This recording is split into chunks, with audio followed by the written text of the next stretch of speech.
ಎಲ್ಲರಿಗೂ ನಮಸ್ಕಾರ. ATV Karnataka YouTube ಚಾನಲ್ಗೆ ತಮಗೆಲ್ಲರಿಗೂ ಕೂಡ ಪ್ರೀತಿಯ ಸ್ವಾಗತ. ಮೇಷ ರಾಶಿಯ 2025ನೇ ವರ್ಷದ ಜುಲೈ ತಿಂಗಳ ಮಾಸ ಭವಿಷ್ಯ ಏನಿದೆ, ಮೇಷ ರಾಶಿಯವರಿಗೆ ಜುಲೈ ತಿಂಗಳಲ್ಲಿ ಯಾವೆಲ್ಲ ಶುಭ ಫಲಗಳು ಬರಲಿದೆ, ಯಾವೆಲ್ಲ ಅಶುಭ ಫಲಗಳು ಬರಲಿದೆ, ಆ ಅಶುಭ ಫಲಗಳಿಗೆ ಪರಿಹಾರಗಳೇನು, ಮೇಷ ರಾಶಿಯವರಿಗೆ ಜುಲೈ ತಿಂಗಳಲ್ಲಿ ಬಹಳಷ್ಟು ಅದೃಷ್ಟದ ಸುರಿಮಳೆಯೇ ಸುರಿಯುತ್ತೆ. ಹಾಗೇನೆ ಸ್ವಲ್ಪ ಮಟ್ಟಿನ ಎಚ್ಚರಿಕೆಯನ್ನು ಕೂಡ ವಹಿಸಬೇಕಾಗಿರುತ್ತೆ. ಹಾಗಾದರೆ ಅಂತಹ ವಿಷಯಗಳೇನು ಎಂಬುದರ ಬಗ್ಗೆ ಈ ವಿಡಿಯೋದಲ್ಲಿ ನಾನು ನಿಮಗೆ ಹೇಳ್ತೀನಿ. ಈ ವಿಡಿಯೋನ ಸ್ಕಿಪ್ ಮಾಡದೆ ಕೊನೆವರೆಗೂ ನೋಡಿ.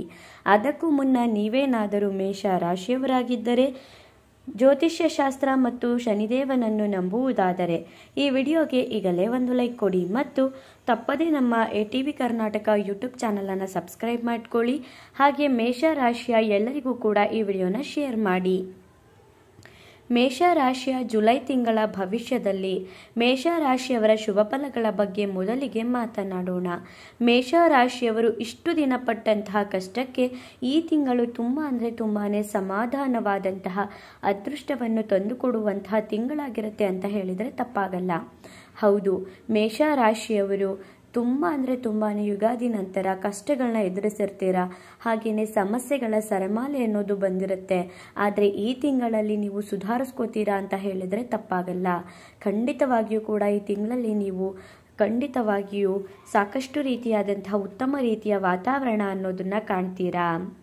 ಇನ್ನು ನಿಮಗಿರುವಂತಹ ಸಮಸ್ಯೆಗಳು ಈ ತಿಂಗಳಲ್ಲಿ ಕಡಿಮೆ ಆಗ್ತಾ ಬರುತ್ತೆ. ಖಂಡಿತವಾಗಿಯೂ ಕೂಡ ನಿಮಗಿರುವಂತಹ ಸಮಸ್ಯೆಗಳು, ಸಾಲದಿಂದ ಮುಕ್ತಿ, ಇದೆಲ್ಲವೂ ಕೂಡ ಈ ತಿಂಗಳಲ್ಲಿ ಆಗುತ್ತೆ. ಇನ್ನು ಶುಕ್ರ ಗ್ರಹದಿಂದ ಸಾಕಷ್ಟು ಧನಲಾಭವಾಗುತ್ತೆ. ಶುಕ್ರನಿಂದ ಕೂಡ ಒಳ್ಳೆಯ ಧನಲಾಭ ಅನ್ನೋದು ಈ ತಿಂಗಳಲ್ಲಿ ಈ ರಾಶಿಯವರು ಕಾಣ್ತಾರೆ. ಸ್ತ್ರೀಯರಿಂದ ನಿಮಗೆ ಹಣಕಾಸಿನ ವೃದ್ಧಿಯಾಗತ್ತೆ. ಒಟ್ಟಾರೆಯಾಗಿ ಹೇಳಬೇಕಂದ್ರೆ ಮೇಷರಾಶಿಯವರಿಗೆ ಸ್ತ್ರೀಯರಿಂದ ಈ ತಿಂಗಳಲ್ಲಿ ಹಣಕಾಸಿನ ವೃದ್ಧಿ ಅನ್ನೋದು ಆಗುತ್ತೆ. ಹಾಗೆಯೇ ಮೇಷರಾಶಿಯ ಸಂಗಾತಿಯಿಂದ ಧನಲಾಭವಾಗುತ್ತೆ. ಮೇಷರಾಶಿಯ ಸಂಗಾತಿಗೆ ಉತ್ತಮವಾದಂತಹ ಕೆಲಸ ಅನ್ನೋದು ಸಿಗುತ್ತೆ. ಹಾಗಾಗಿ ಧನಸ್ಥಾನದಲ್ಲಿ ಶುಕ್ರನಿರೋದ್ರಿಂದ ಖಂಡಿತವಾಗಿಯೂ ಕೂಡ ಸಂಗಾತಿಯಿಂದ ಉತ್ತಮ ಕೆಲಸ ಅನ್ನೋದು ಸಿಕ್ಕಿ ಹಣಕಾಸಿಗೂ ಕೂಡ ಯಾವುದೇ ರೀತಿಯಾದಂತಹ ತೊಂದರೆಗಳು, ತಾಪತ್ರೆಗಳು ಅನ್ನೋದು ಬರೋದಿಲ್ಲ. ಮನೆಯಲ್ಲಿ ಗಂಡ ಹೆಂಡತಿ ಇಬ್ಬರೂ ಕೂಡ ದುಡಿತಿದ್ರೆ ಖಂಡಿತವಾಗಿಯೂ ಕೂಡ ನೆಮ್ಮದಿಯುತವಾದಂತಹ ವಾತಾವರಣ ಇದ್ದೇ ಇರುತ್ತೆ. ಕಷ್ಟ ಅನ್ನೋದು ಬರೋದೇ ಇಲ್ಲ. ಹಾಗಾಗಿ ನೆಮ್ಮದಿಯೂ ಇರುತ್ತೆ, ಕುಟುಂಬದಲ್ಲಿ ಶಾಂತಿ ಕೂಡ ನೆಲೆಸುತ್ತೆ. ಇನ್ನು ಮೀಡಿಯಾ ಫೀಲ್ಡಲ್ಲಿ ಕೆಲಸ ಮಾಡೋರು, ಬರಹಗಾರರು, ಇಂಥವರಿಗೆ ಈ ತಿಂಗಳು ಅನುಕೂಲಕರವಾಗಿರುತ್ತೆ ಅಂತ ಹೇಳ್ಬೋದು. ನೀವು ಎತ್ತರದ ಮಟ್ಟಕ್ಕೆ ಸಾಗ್ತೀರಾ ಈ ತಿಂಗಳಲ್ಲಿ. ಇನ್ನು ಬುಧಾದಿತ್ಯ ಯೋಗ ಕೂಡ ಈ ರಾಶಿಯವರಿಗೆ ಈ ತಿಂಗಳಲ್ಲಿ ಇರುತ್ತೆ. ಹಾಗಾಗಿ ಈ ತಿಂಗಳು ಈ ರಾಶಿಯವರಿಗೆ ಜಾಕ್ಪಾಟ್ ತಿಂಗಳು ಅಂತಾನೆ ಹೇಳ್ಬೋದು. ಸೂರ್ಯ ಮತ್ತು ಬುಧ ಇಬ್ಬರೂ ಕೂಡ ಒಟ್ಟಿಗೆ ಇರೋದ್ರಿಂದ ಈ ರಾಶಿಯವರಿಗೆ ಬುಧಾದಿತ್ಯ ಯೋಗ ಕೂಡ ಶುರುವಾಗಿದೆ. ಹಾಗಾಗಿ ಈ ತಿಂಗಳು ನೀವು ಏನೇ ಒಂದು ಕೆಲಸ ಮಾಡಿದ್ರೂ ಕೂಡ ಅದರಲ್ಲಿ ಸಕ್ಸಸ್ ಕಾಣ್ತೀರಾ. ಹಾಗೇನೆ ಏನೇ ಒಂದು ವ್ಯವಹಾರ ಮಾಡಿದ್ರೂ ಕೂಡ ಅದರಲ್ಲಿ ಖಂಡಿತವಾಗಿಯೂ ಕೂಡ ಧನನ ನೀವು ಎಕ್ಸ್ಪೆಕ್ಟ್ ಮಾಡ್ಬೋದು. ಮೀನ್ಸ್ ಹಣಕಾಸಿನ ಎಕ್ಸ್ಪೆಕ್ಟ್ ಮಾಡ್ಬೋದು, ಲಾಭ ಅನ್ನೋದನ್ನ ಎಕ್ಸ್ಪೆಕ್ಟ್ ಮಾಡ್ತೀರಾ.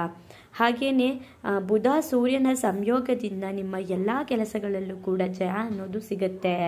ಸೂರ್ಯ ಮತ್ತೆ ಬುಧ ಗ್ರಹ ಇಬ್ಬರು ಕೂಡ ಒಟ್ಟಿಗೆ ಇರೋದ್ರಿಂದ ನಿಮಗೆ ಖಂಡಿತವಾಗಿಯೂ ಇದು ರಾಜಯೋಗದ ತಿಂಗಳು ಅಂತಾನೆ ಹೇಳ್ಬೋದು. ಸಮಸ್ಯೆಗಳು ಕಡಿಮೆ ಆಗುತ್ತೆ. ನೀವು ಏನೇ ಒಂದು ಕೆಲಸ ಮಾಡಿದ್ರೂ ಕೂಡ ಅದರಲ್ಲಿ ಸಕ್ಸಸ್ ಅನ್ನೋದನ್ನ ಕಾಣ್ತೀರಾ. ಮನೆ ಕೊಳ್ಳುವಂತಹ, ಮನೆ ಕಟ್ಟುವಂತಹ ಯೋಗ ಕೂಡ ಈ ತಿಂಗಳಲ್ಲಿ ಸಿಗುತ್ತೆ. ನೀವೇನಾದರೂ ಮನೆ ಕಟ್ಟಬೇಕು ಅಂತ ಯೋಚನೆ ಮಾಡ್ತಿದ್ರೆ ಅಥವಾ ಮನೆ ತಗೋಬೇಕು ಅಂತ ಏನಾದರೂ ಇದ್ದರೆ ಖಂಡಿತವಾಗಿಯೂ ಕೂಡ ಈ ತಿಂಗಳಲ್ಲಿ ಅದು ನೆರವೇರುತ್ತೆ. ನೀವು ಸ್ವಲ್ಪ ಪ್ರಯತ್ನ ಪಟ್ಟು ಮನೆನ ಹುಡುಕಾಟ ಮಾಡೋಕ್ಕೆ ಶುರು ಮಾಡಿ. ಆಗ ಖಂಡಿತವಾಗಿಯೂ ಕೂಡ ಒಳ್ಳೆಯದಾಗತ್ತೆ. ಇನ್ನು ವಿದ್ಯಾರ್ಥಿಗಳಿಗೆ ಉತ್ತಮವಾದಂಥ ವಿದ್ಯಾಭ್ಯಾಸ ಅನ್ನೋದು ಈ ತಿಂಗಳಲ್ಲಿ ಇರುತ್ತೆ.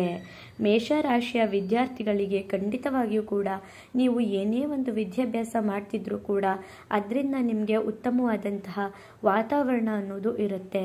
ನೀವು ಯಾವುದಾದ್ರೂ ಎಕ್ಸಾಮ್ಸ್ ಆದರೂ ಬರೀಬಹುದು ಅಥವಾ ಯಾವುದಾದ್ರೂ ಶಾಲಾ ಕಾಲೇಜಿಗೆ ನೀವು ಅಂದ್ಕೊಂಡಿರುವಂತಹ ಶಾಲಾ ಕಾಲೇಜಿಗೆ ಸೇರ್ಕೋಬೇಕು ಅಂತ ಅಂದ್ಕೊಂಡ್ರೂ ಕೂಡ ಖಂಡಿತವಾಗಿಯೂ ಕೂಡ ಅಲ್ಲಿ ಸೀಟ್ ಸಿಗುತ್ತೆ. ಒಟ್ಟಾರೆಯಾಗಿ ವಿದ್ಯಾರ್ಥಿಗಳಿಗೆ ಒಳ್ಳೆಯದಾಗುತ್ತೆ. ರಾಹು ಈ ತಿಂಗಳಲ್ಲಿ ತುಂಬ ಒಳ್ಳೆ ಫಲನ ಮೇಷರಾಶಿಯವರಿಗೆ ಕೊಡ್ತಿದ್ದಾರೆ.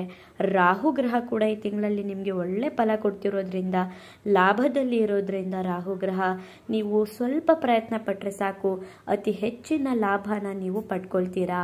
ನೀವು ಸ್ವಲ್ಪ ಮಟ್ಟಿಗೆ ಎಫರ್ಟ್ ಹಾಕಿದ್ರೆ ಸಾಕು, ವಿಪರೀತವಾದಂಥ ಧನಲಾಭ ಅನ್ನೋದು ರಾಹು ಕೂಡ ಈ ತಿಂಗಳಲ್ಲಿ ಕೊಡ್ತಾರೆ.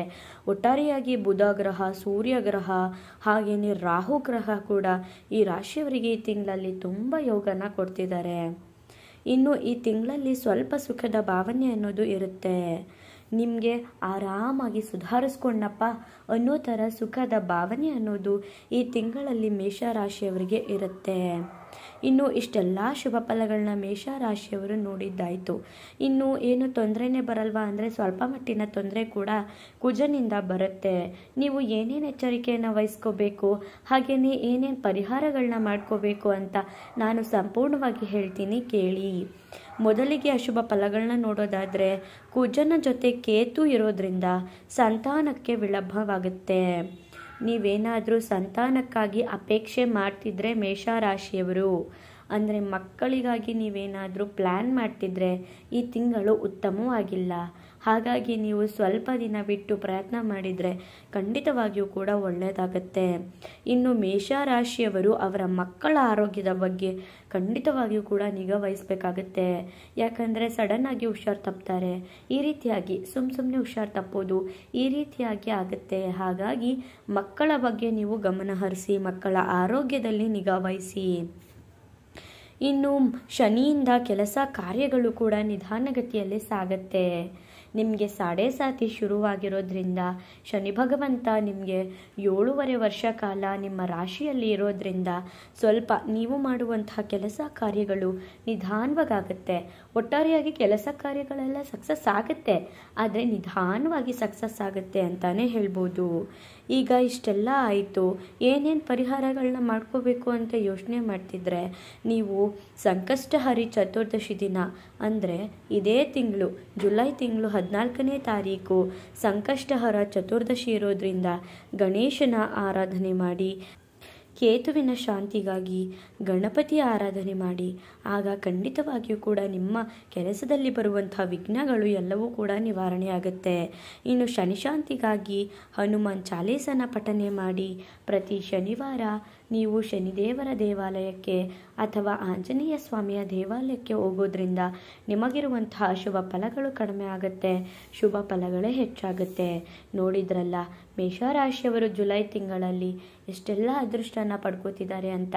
ಹಾಗೆಯೇ ಈ ತಿಂಗಳು ಸುಧಾರಣೆ ಕಾಣ್ತಿದೆ ಅಂತಾನೆ ಹೇಳ್ಬೋದು.